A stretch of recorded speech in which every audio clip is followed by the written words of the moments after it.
Hello everyone, welcome to our channel Biology for All. In this video, I'm going to talk about the process of ultrafiltration. Ultrafiltration happens in the Malpighian corpuscles, and the Malpighian corpuscles are made up of a cup-shaped structure that is called as the Bowman's capsule and a tuft of capillaries that is the glomerulus. The tuft of capillaries is formed by the efferent arteriole which enters into the Bowman's capsule to form a network that is a glomerulus, and it comes out in the form of efferent arteriole. There is a difference in the diameter of the efferent and the efferent. The efferent is wider as compared to the efferent.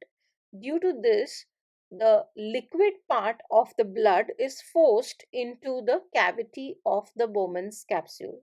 So all substances except for the blood cells and the plasma proteins, that is the large plasma proteins, except for these, rest all of the substances pass into the Bowman's capsule, and that forms the filtrate.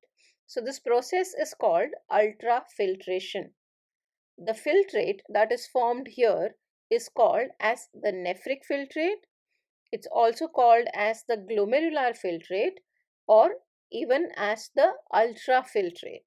So this happens between the glomerulus and the Bowman's capsule, and now is also referred to as the primary urine.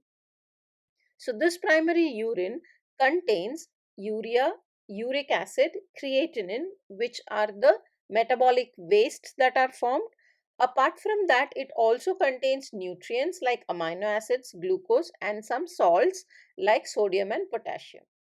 The ultrafiltration that happens here, if we measure it per minute, that is what we call as the glomerular filtration rate. So the filtrate that is produced in 1 minute is called as the glomerular filtration rate, and that is about 120 to 125 ml per minute. That means it's about 180 liters per day.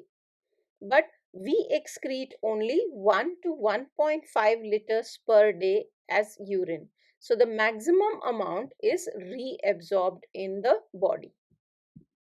Now have a look at the features that are present for easy ultrafiltration to happen. Now we know that there is a filtering membrane which is made up of 3 layers, that is the capillary cells, the capsular cells which has podocytes, and the basement membrane. Now here this is the part of the efferent arteriole and the through which the blood enters, and the efferent arteriole through which the blood leaves. There is a difference in the diameter between the efferent and efferent arteriole. This difference creates a hydrostatic pressure due to which the liquid part of the blood is pushed into the Bowman's capsule. Other than that, the capillary cells, the capsular cells, and the basement membrane form the layers. These are thin membranes which separate the blood and the capsular fluid.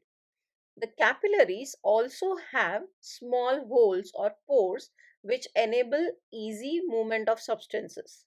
Other than that, there are podocytes which increase the surface area for a closer contact of these capillary cells with the capsular cells.